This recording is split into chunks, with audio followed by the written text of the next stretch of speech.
الحمد لله الحمد لله الذي هدانا لهذا وما كنا لنهتدي لولا أن هدانا الله لقد جاءت رسل ربنا بالحق ونشهد أن لا إله إلا الله وحده لا شريك له ونشهد أن سيدنا ومولانا محمدا عبده ورسوله أما بعد فأعوذ بالله من الشيطان الرجيم بسم الله الرحمن الرحيم قل إن كنتم تحبون الله فاتبعوني يحببكم الله ويغفر لكم ذنوبكم والله غفور رحيم وقال النبي صلى الله عليه وسلم لا يؤمن أحدكم حتى أكون أحب إليه من والده وولده والناس أجمعين أو كما قال.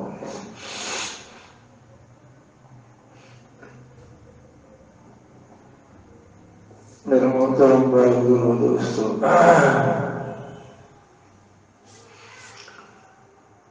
کائنات میں انسان کے مختلف رشتے ہیں اور مختلف تعلقات ہیں۔ انسان جب دنیا کے اندر آتا ہے اور دنیا کی آنکھ کھولتا ہے تو اس کو مختلف رشتے نظر آتے ہیں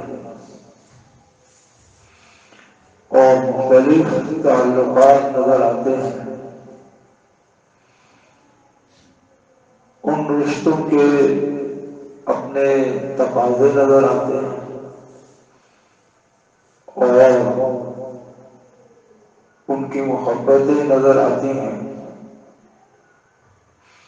پھر انسان ان رشتوں کی اور تعلقات کو نبھانے میں لگ جاتا ہے۔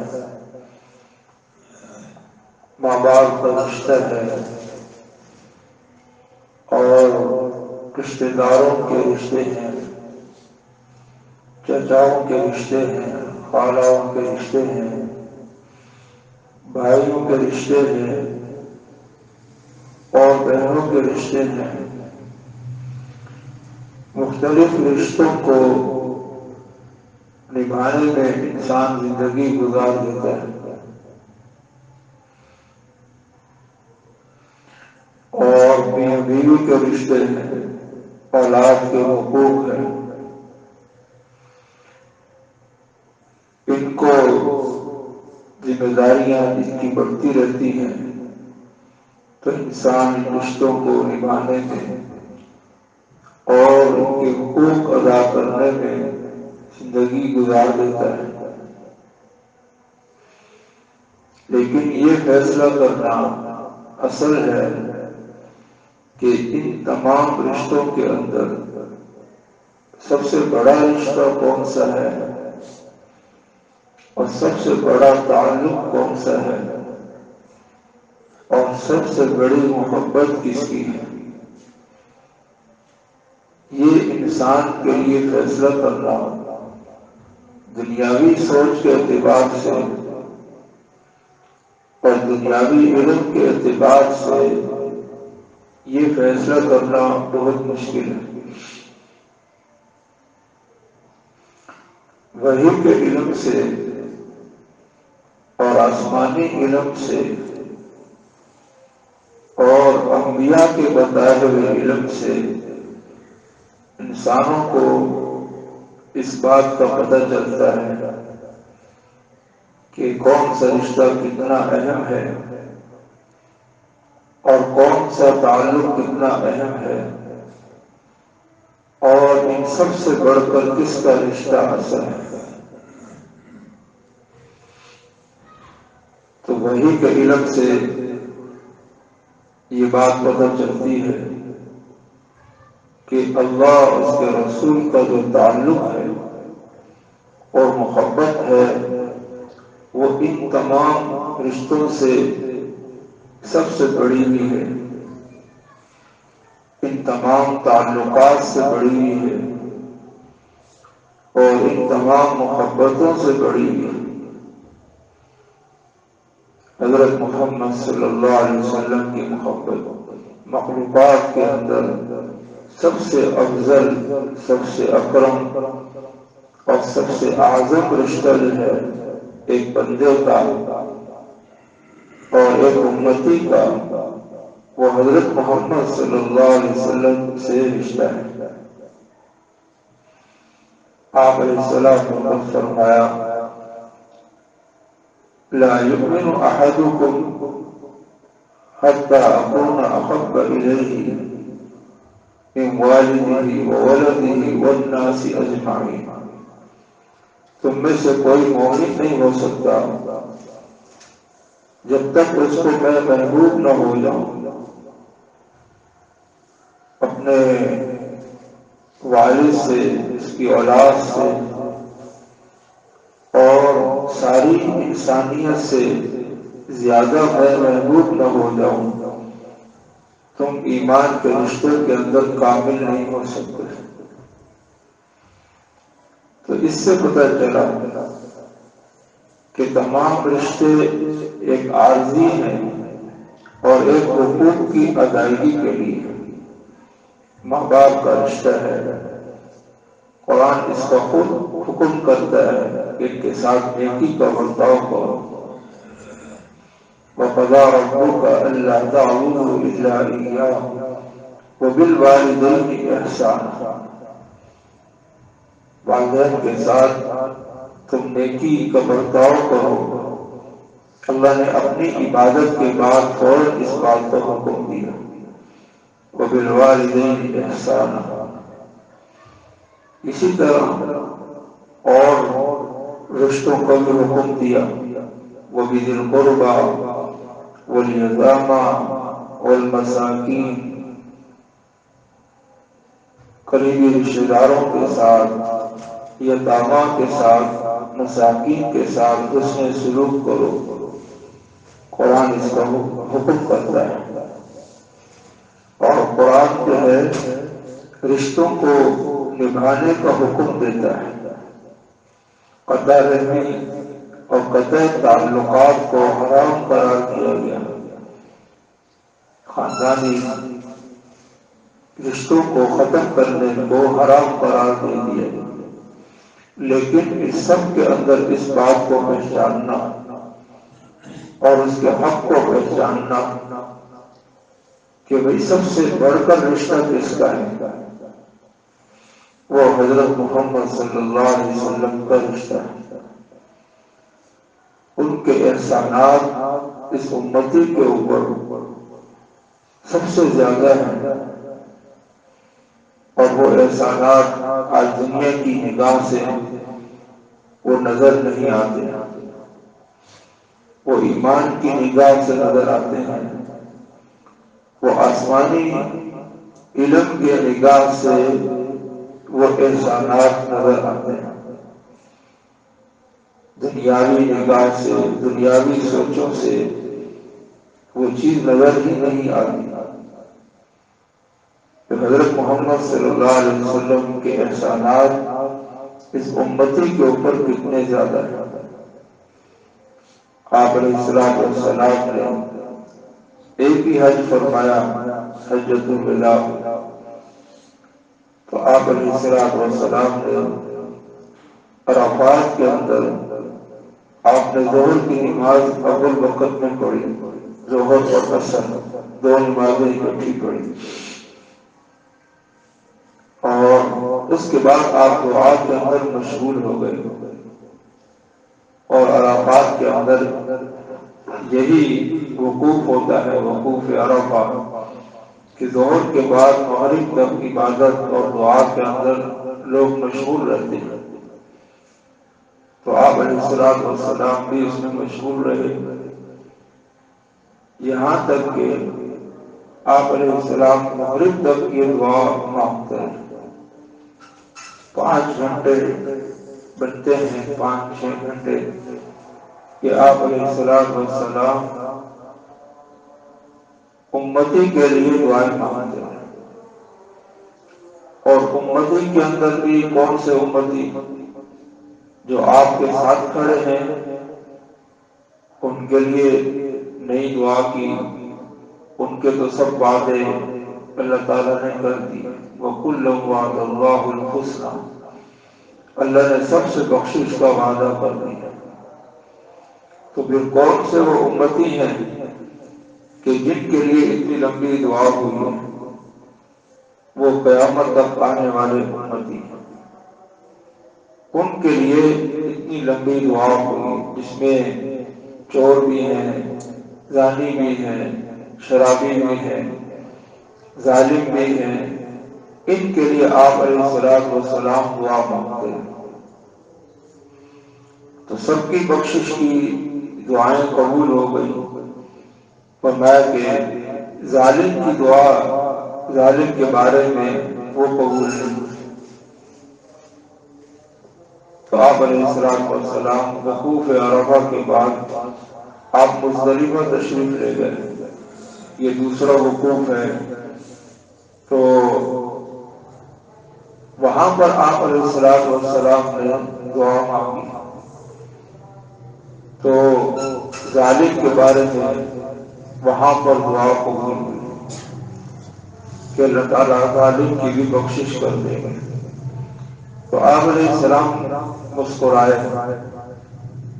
تو حضرت ابوبکر رضی اللہ عنہ نے پوچھا، یا رسول اللہ آپ اس وقت مسکراتے نہیں ہیں؟ یہ ہوتے ہیں عاشق جن کو یہ بھی پتہ ہے کہ کس وقت آپ علیہ السلام مسکراتے ہیں اور کس وقت آپ علیہ السلام مسکراتے نہیں ہیں۔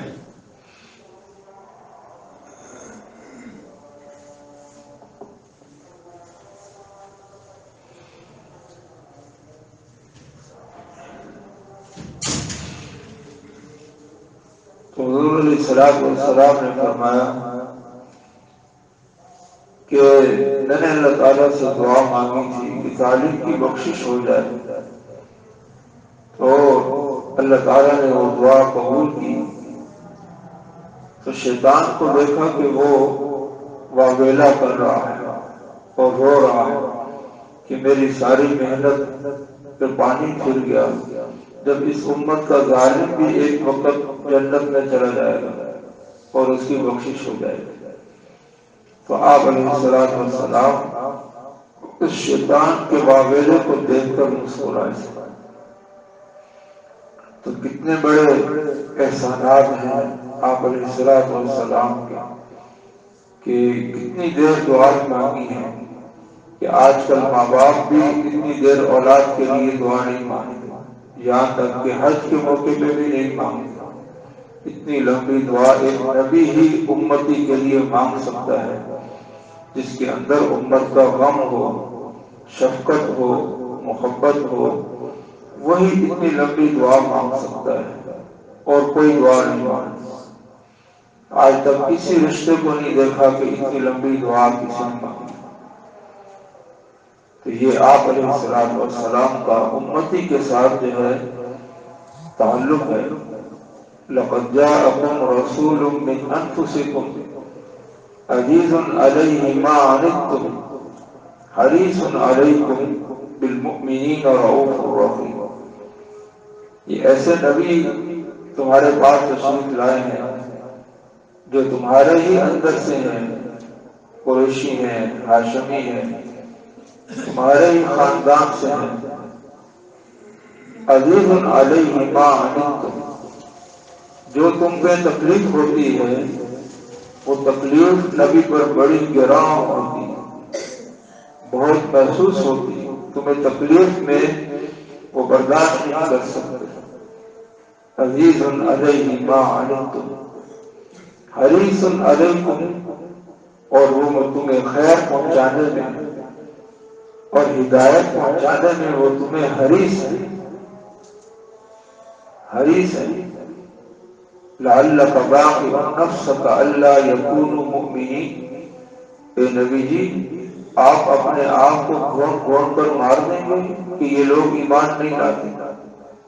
آپ بتائیں کس قدر اندر غم ہوگا کہ انسان اندر گھٹ رہا ہے، غم کھا رہا ہے، تو اللہ تسلی دے رہا ہے لعلک باخع نفسک الا یکونوا مؤمنین، کہ نبی جی آپ اپنے آپ کو مار دیں گے اس غم میں کہ یہ لوگ ایمان نہیں لاتے؟ تو کتنی حرص ہوگی۔ حریص علیکم، تم پر حریص ہے کہ تمہیں ہدایت مل جائے، تمہیں دین مل جائے، تمہیں آخرت مل جائے، اللہ کی رضا مل جائے، جنت مل جائے، ہدایت کی روشنی مل جائے، اس بات پر تم پر حریص ہے۔ حریص علیکم اور بالمؤمنین رؤوف الرحیم، اللہ کی ذات بھی اپنے بندوں پر رؤوف اور رحیم ہے، اور اللہ کا نبی بھی اپنی امتی پر رؤوف اور رحیم ہے۔ اللہ کی ذات رؤوف اور رحیم اپنے بندوں پر، وہ کس قدر جو ہے یعنی اللہ کے بندے کے ساتھ ایک تعلق کا تقاضا کرتی ہے۔ نبی علیہ السلام کی ذات بھی اپنی امتی پر اسی طرح رؤوف اور رحیم، بالمؤمنین رؤوف الرحیم۔ یہ آپ علیہ السلام کا رشتہ، آپ کا تعلق امتی پر سب سے زیادہ ہے۔ لیکن اب یہ بات حاصل کیسے ہوتی ہے ایک امتی کو کہ میرے اندر سب سے زیادہ اپنے نبی کا رشتہ ہو، سب سے زیادہ اپنے نبی کے رشتے کے تقاضوں کو میں پورا کرنے والا بنوں اور اس کو نبھاؤں؟ یہ بات کیسے پیدا ہوئی اور یہ بات سمجھ کیسے آتی ہے؟ یہ بات سمجھنا بھی، جیسے میں نے کہا، دنیاوی سوچ سے یہ چیز سمجھ میں ہی نہیں آتی، دنیاوی سوچ سے اور دنیاوی تعلق سے یہ جو ہے سوچ سمجھ میں ہی نہیں آتی۔ اس کے لیے ایک الگ چیز کی ضرورت ہے کہ جس سے انسان کو اس رشتے کا پتہ چلے اور ان رشتوں کے تقاضوں کا پتہ چلے، اور پھر اس کو نبھانے کی ایک جذبہ اور غم دل کے اندر پیدا ہو، اس کے لیے ایک الگ چیز کی ضرورت ہے۔ حضرت جبرائیل علیہ السلام آپ علیہ السلام کی مجلس میں آئے انسانی شکل میں، صحابہ بیٹھے ہوئے تھے، ایک سفید لباس کے اندر ایک شخص باہر سے آیا۔ حضرت عمر رضی اللہ تعالیٰ عنہ فرماتے ہیں کہ اگر یہ شخص کسی علاقے کا ہے تو ہمیں پتہ ہونا چاہیے یہ کون ہے، لیکن ہمیں نہیں پتہ چل رہا یہ کون ہے۔ اور اگر یہ باہر سے آیا ہے تو اس کے اوپر سفر کی اثرات ہونے چاہیے کہ باہر سے آیا ہے، اس زمانے کا سفر خچروں پر، گھوڑوں پر، اونٹوں پر، صحرائی سفر، پہاڑی سفر، تو اس کے اثرات ہوتے ہیں، تو ہمیں نہیں پتہ چلا۔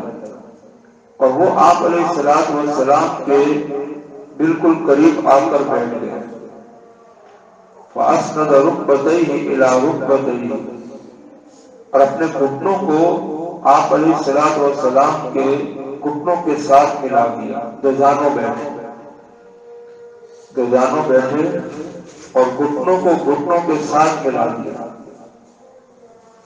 اور آپ علیہ السلام کی ران مبارک پر اپنے ہاتھ رکھ دیے، مزید جھک گئے۔ دوزانوں بیٹھ کر بیٹھنا یہ بھی طلب کی علامت ہے، پھر مزید گھٹنوں کے ساتھ گھٹنے ملا دیے، یہ مزید طلب کی علامت ہے۔ پھر اپنے ہاتھ مزید آپ علیہ الصلوۃ والسلام کے ران مبارک پر رکھ دیے. یہ مزید جو ہے کسی چیز کی جستجو اور طلب کی علامت ہے. تو آ کر کہہ رہے ہیں کہ مل ایمان، ایمان کیا ہے؟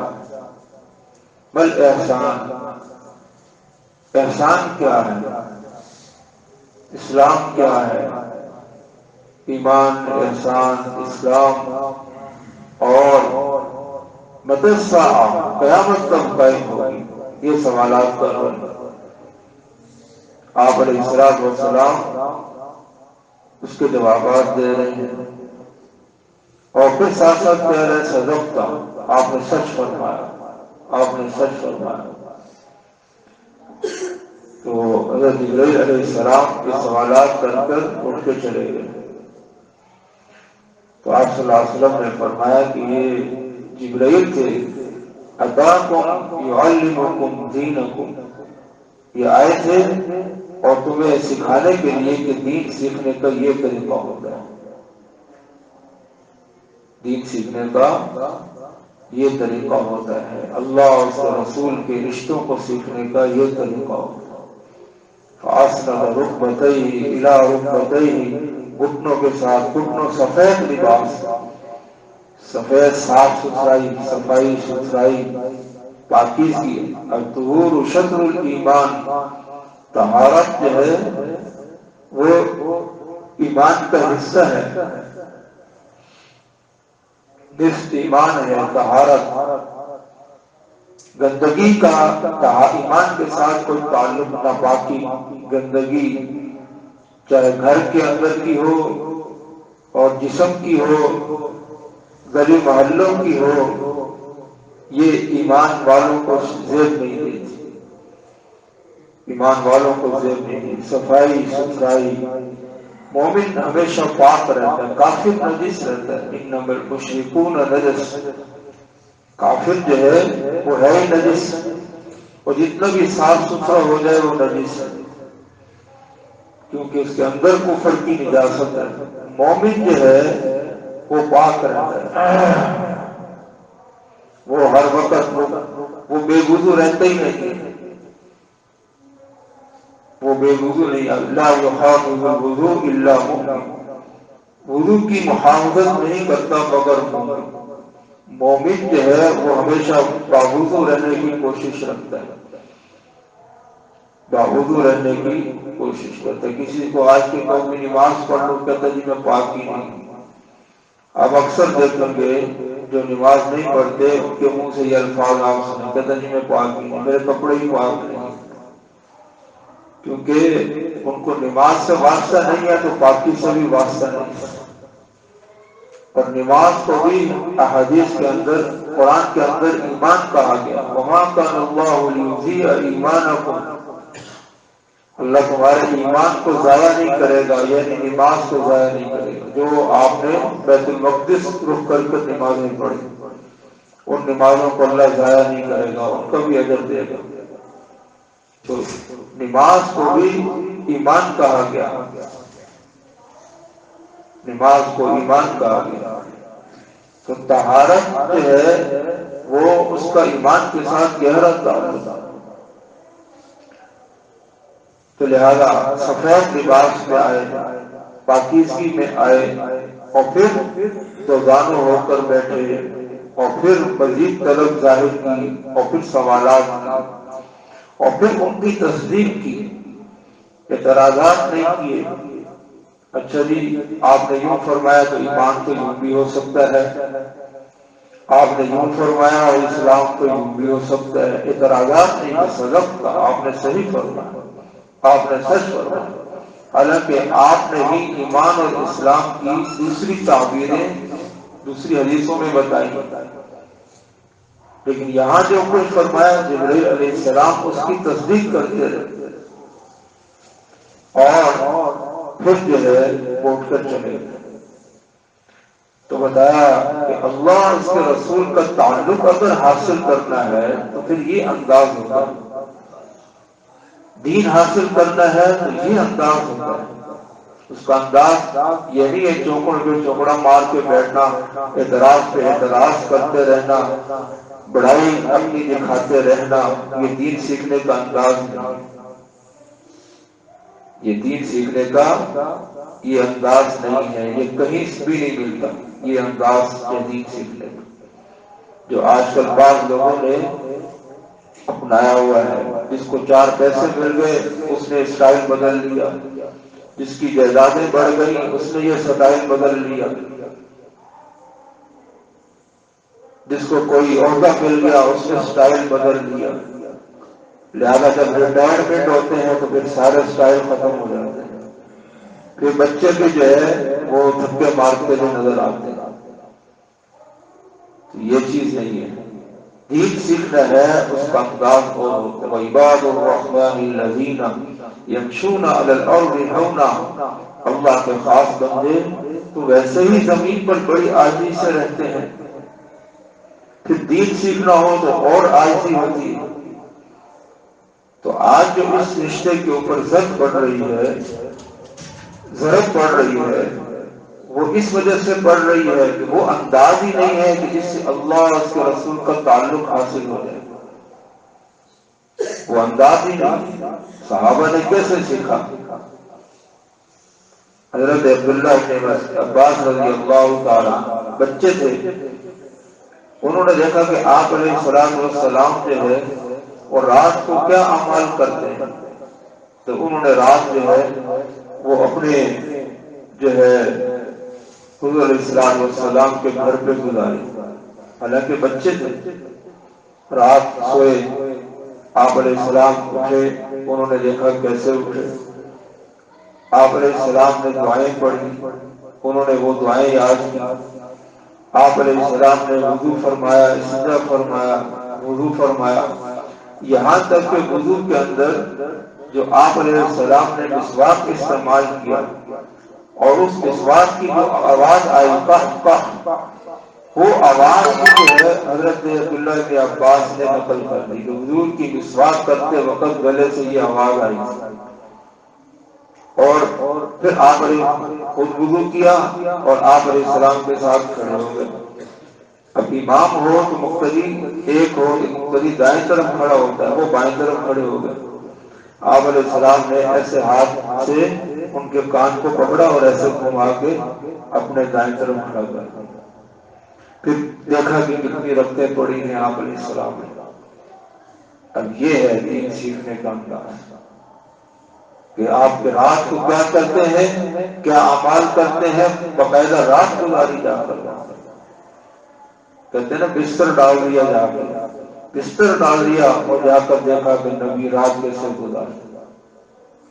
حضور علیہ السلام کعبہ میں داخل ہوئے فتح مکہ کے وقت، تو آپ نے اندر جا کر 2 رکعت ادا کی، تو حضرت عبداللہ بن عمر رضی اللہ عنہ وہ فوراً اس صحابی کے پاس گئے جو حضور کے ساتھ اندر گئے کہ حضور نے اندر کیا عمل کیا، حضور نے اندر کیا عمل کیا، وہ فوراً پتہ چلا ہے کہ حضور نے اندر یہ نماز پڑھی، اور اس وقت بیت اللہ کے اتنے 5 ستون تھے، 2 ستون اس طرف تھے، 3 اس طرف تھے، وہ ساری روایت کے اندر جو ہے وہ پتہ چلا ہے۔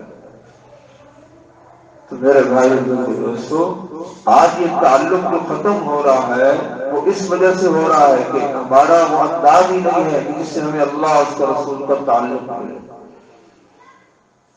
میں نے بتایا نا، آپ علیہ السلام حرم میں نماز پڑھ رہے تھے، آپ نے سورۃ سجدہ پڑھی اور سجدہ کیا، آپ نے وہ ایسا روک پڑا کہ سارے کافر سجدے میں چلے گئے، آس پاس سارے کفار بیٹھے ہوئے تھے، ابھی مکہ فتح نہیں ہوا تھا، مکی زمانے، تو ایک کافر نے مٹی لی اور اپنے ماتھے میں مار لی کہ میں سجدہ وجدہ نہیں کرتا، میرے لیے یہی کافی۔ تو کہتے ہیں عبداللہ بن مسعود رضی اللہ عنہ کہ میں نے دیکھا کہ جتنے لوگوں نے سجدہ کیا اللہ نے سب کو ایمان نصیب کر دیا، اور یہ جس نے یہ سٹائل اپنایا وہ جو ہے نا کافر ہو کے مرا، وہ مرتد ہو کر وہ کافر ہو کے مرا، اس کو ایمان نصیب نہیں۔ اسٹائل ہی نہیں ہے، انداز ہی نہیں ہے کہ اللہ اس کا رسول کا تعلق کیسے حاصل کیا جاتا ہے، وہ انداز کیا ہوتا ہے، آسمانی دین کیسے لیا جاتا ہے، کیا تکبر ابلیس جو ہے وہ کس وجہ سے آسمانوں کو سے نیچے پھینکا گیا، کہا کہ میں جو ہے خلقتہ من نار وخلقتہ من طین، آپ نے اس کو مٹی سے پیدا کیا، میں تو آگ سے پیدا ہوا، میں کیسے سجدہ کروں، میں کیسے سجدہ کروں؟ یہ نہیں دیکھا کہ کیا کون رہا ہے، سجدے کا حکم کون دے رہا ہے، یہ سمجھ نہیں آئی، یہ سمجھ آئی کہ میں مٹی سے پیدا ہوا، میں آپ سے پیدا ہوں گی مٹی سے۔ اس تکبر اور بڑائی کی وجہ سے وہ آسمانوں سے زمین پہ آ گیا اور قیامت تک کے لیے مردود ہو گیا۔ میرے بھائی دوستو، آسمانی دین اس طرح حاصل کیا جاتا ہے، اللہ اس کا رسول کا رشتہ جو ہے وہ ایسے مل جاتا ہے۔ حضرت عمر رضی اللہ تعالیٰ عنہ جیسے آدمی، حضور علیہ السلام جو ہے وہ استنجا فرما رہے ہیں، حضرت عمر رضی اللہ عنہ وضو کا پانی لے کر جو ہے وہ کھڑے ہیں کہ آپ آئیں گے، آپ وضو فرمائیں۔ حالانکہ حضرت عمر کی مکہ میں کیا حیثیت تھی، ابو بکر رضی اللہ عنہ کی مکہ میں کیا حیثیت تھی، ہجرت کے سفر میں کیسے آپ علیہ السلام کی خدمت کی، کیسے آپ علیہ السلام کی حفاظت کی، ساری حیثیتیں حضرت محمد صلی اللہ علیہ وسلم کے قدموں میں دفن کر دی۔ ہماری کوئی حیثیت نہیں ہے، جو حیثیت ہے وہ اللہ اور اس کے رسول کی حیثیت ہے، بس خلاص، اس سے آگے وہ کچھ جانتے ہی نہیں تھے۔ اور آج یہ ہے کہ میرے بینک میں اتنے پیسے پڑے ہیں، میرے پاس یہ گاڑی ہے، اور میں اتنے جو ہے فلاں سوسائٹی میں میرا گھر ہے، یہ چیز نہ مسجدوں کے قریب آنے دے رہی ہے، نہ آسمانی علم کے قریب آنے دے رہی ہے، نہ کسی کے آگے جھکنے دے رہی ہے کہ ہم کسی کی خدمت کر کے یہ چیز حاصل کر لیں۔ اگر خدمتوں کے اور جھکاؤ کے بغیر یہ چیز حاصل ہوتی تو صحابہ کو حاصل ہو جاتی، وہ بھی جھک کے اپنی سرداری۔ ابو جہل کیوں مارا گیا؟ میں سردار ہوں، میں سردار ہوں، میں حضور علیہ السلام کی اتباع کیوں کروں؟ حالانکہ جانتا تھا کہ حضور اللہ کے نبی ہے، وہ جانتا تھا، اس لیے حضور نے اس کو کہا یہ ابو جہل ہے۔ جاننے کے بعد بھی اس نے کفر اختیار کیا، اپنی سرداری نہیں چھوڑی، اور مرتے وقت بھی کہہ رہا ہے کہ میری گردن ذرا نیچے سے کاٹنا، پتہ چلے کہ کسی سردار کی گردن ہے۔ مرتے وقت فرعون مرتے وقت کہہ رہا ہے آمنت برب موسیٰ و ہارون، ابو جہل مرتے وقت کہہ رہا ہے کہ میری گردن نیچے سے کاٹنا، نیچے سے کاٹنا، اپنی سرداری نہیں چھوڑی تو وہ جو ہے قیامت تک مردود ہوگا۔ تو میرے بھائی، دین تو ہے ہی عبدیت کا نام، سبحان الذی اسری بعبدہ، وہ ذات جو اپنے بندے کو معراج کرنے گئی، بندے کا لفظ یہاں نبی بھی نہیں کہا۔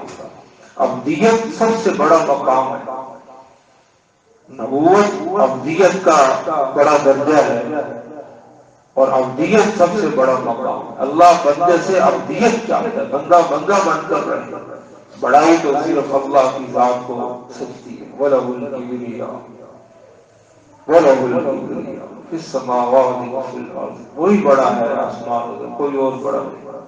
بڑائی جس میں مٹی ہو جانا ہے، ایک وقت وہ آنا ہے کہ آپ کو ٹھہرانا بھی کسی اور نے ہے، اے سجے کر دیو، اے کھبے کر دیو، اے الٹے کر دیو، اے منہ چک دیو، آپ کی وہاں پر کوئی نہیں چلتی۔ ایک وقت آپ پر وہ آنا ہے، پھر ایک وقت وہ آنا ہے کہ اب رکھ دو، اب اس کے اوپر مٹی ڈال دو۔ اب اس کے لیے بڑائی جو ہے کیا سجتی ہے، اس بندے کو کیا بڑائی سجتی ہے جس نے ایک وقت میں اتنا بے بس ہو جانا ہے کہ لوگوں نے کہ استنجا کرا دو، اینو استنجا کرا دو، اینو تم پانی چھوڑ دیو، اینو نوا دیو، اینو کپڑے پوا دیو۔ اتنا بے بس انسان، وہ آج وہ اپنی گردن جو ہے وہ نیچے کرنے، اللہ کے لیے بھی نیچے کرنے کو تیار نہیں۔ فرعونیت جو ہے اور کس کو کہتے ہیں؟ ابو جہالت کس کو کہتے ہیں؟ ابو جہل کس کو کہتے ہیں؟ یہی چیز ہے، یہی چیز۔ آج یہ چیز ہمیں اللہ اور اس کے رسول کے قریب نہیں تو بتایا کہ سب سے قیمتی رشتہ اور سب سے بڑا رشتہ کائنات میں وہ حضرت محمد صلی اللہ علیہ وسلم کا رشتہ ہے. تو اس کی اتنی قیمتی چیز کو حاصل کرنے کے لیے ایک گردن بھی جھکنے کو تیار نہیں، اپنے آپ کو جو ہے صحیح بٹھانے کو تیار نہیں ہے، اپنے اندر طلب پیدا کرنے کو تیار نہیں ہے. حضور علیہ السلام جواب دے رہے ہیں، حضرت جبرائیل کہہ رہے ہیں صدقتا، آپ نے سچ فرمایا. ادھر لوگ درس قرآن سے اٹھتے ہیں اور ادھر اعتراض شروع کر دیتے ہیں، قرآن سن کر اعتراض شروع کر دیتے ہیں. جبرائیل کہہ رہے ہیں صدقتا، آپ نے سچ فرمایا، یہ ایمان ہے، یہ احسان ہے، یہ اسلام ہے، آپ نے سچ فرمایا. تو حضور نے فرمایا یہ ہے دین سیکھنے کا طریقہ. اعتراض دین سیکھنے کا طریقہ. اعتراض سے بھی کوئی آج تک ولی اللہ بنا ہے مجھے اس کا نام بتاؤ کہ جو اعتراض کرتا ہو، جس سے دین سیکھتا ہو، اس پہ اعتراض کرتا ہو، وہ ولی اللہ بنا ہو، اس کو مجھے آج نام بتاؤ. چاہے بغدادی سے لے کر حسن بصری سے لے کر رابعہ بصریہ سے لے کر حضرت ابو بکر سے لے کر آج تک کوئی ولی اللہ بنا ہے اعتراض کے ساتھ، اس کا مجھے نام بتاؤ. آج اس چیز نے ہمیں برباد کر دیا، بڑائی نے برباد کر دیا، پیسوں کی محبت نے برباد کر دیا، پیسوں کی بڑائی نے برباد ہمیں اس رشتے کے قریب نہیں آنے دیا. رشتہ ایسے تھوڑی حاصل ہوتا ہے ریوڑیاں بڑھ رہی ہیں آپ کے آئے جو جاتے دیتا جائے، ایسے نہیں ہوتا. قربان کرنا پڑتا ہے اپنی ذات کو. بذلنا له الاموال من جل مالنا وانفسنا عند الوغى والتعصیہ. صحابہ کہتے ہیں اپنے نبی کے اوپر خوبصورت مال ہم نے خرچ کر. بذلنا له الاموال من جل مالنا، بچا کچا مال نہیں، گرا پڑا مال نہیں جیسے ہماری عادت ہے، بچا کچا خرچ کرتے ہیں، گرا پڑا خرچ نہیں. بذلنا له الاموال من جل مالنا وانفسنا عند الوغى والتعصیہ. جنگ کے میدانوں کے اندر ہم اپنے آپ کو لگا دیں حضور کے قربان کو. تو پھر کیا ملا؟ اللہ اور اس کا رسول کا ایسا رشتہ. حضور نے فرمایا اصحابی کالنجوم، میرے صحابہ تو اب ستارے بن گئے. تو میرے بھائی دوستو، اس تعلق کے لیے پھر کچھ قربانیاں ہوتی ہیں. جب بیوی کے لیے ایک تعلق نبھانے کے لیے ساری زندگی انسان کمر دوڑی کر دیتا ہے، اس کے تقاضے پورے ہو رہے ہیں، اس کا رشتہ پورا ہو رہا ہے، اس کے خاندان کے تقاضے پورے ہو رہے ہیں، اور اللہ کے رسول کی جب بات آتی ہے تو گردن نیوی ہو جاتی ہے، پتہ ہی نہیں ہوتا کیا ہے. ایسا نہیں. آپ علیہ السلام نے فرمایا لا یؤمن احدکم حتی اکون احب الیہ من والدہ وولدہ والناس اجمعین. اس وقت تک تم مومن نہیں ہو سکتے جب تک میں تمہارے ماں باپ، اولاد، ساری انسانیت سے زیادہ محبوب نہ ہو جاؤں، تم مومن نہیں ہو سکتے. حضور نے فرمایا. تو اللہ تعالیٰ ہمیں اپنے نبی کی محبت کا وہ رشتہ اور محبت ہمیں نصیب کرے، وہ درجہ نصیب کرے. اس کے لیے جو انداز ہے وہ اپنانا پڑے گا. اس انداز حاصل کیے بغیر وہ چیز حاصل نہ ہو سکتی. اللہ تعالیٰ